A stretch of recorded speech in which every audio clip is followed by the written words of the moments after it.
И по втората инспекција на Државниот инспекторат за животна средина во хидросистемот Ѓавато, состојбата не е променета. Во извештајот на водостопанскиот инспектор, кој пред еден месец го посетил Богданци, стои дека ниту раководителот, ниту Министерството за животна средина, ниту владата не постапиле по претходните забелешки.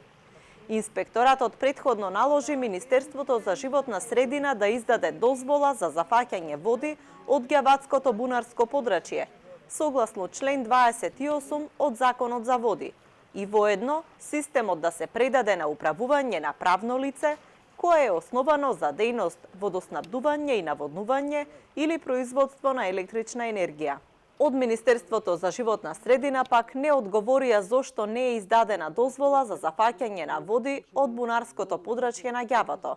но затоа пак вината за управувањето со системот ја префрлија кај владата.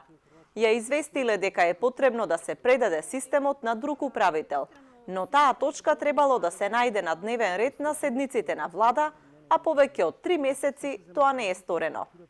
Инспекторатот за животна средина вели дека за да се спречи финансискиот колапс на Ѓавато,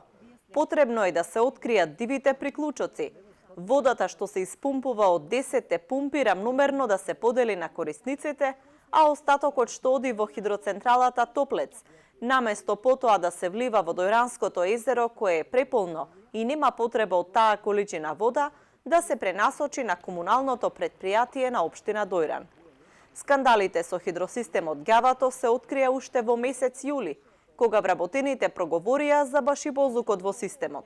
Од тогаш случајот стана предмет и на кривична истрага, но никој од надлежните во овие 4 месеци не се обидел да стави крај на незаконското и недомаќинско работење на хидросистемот.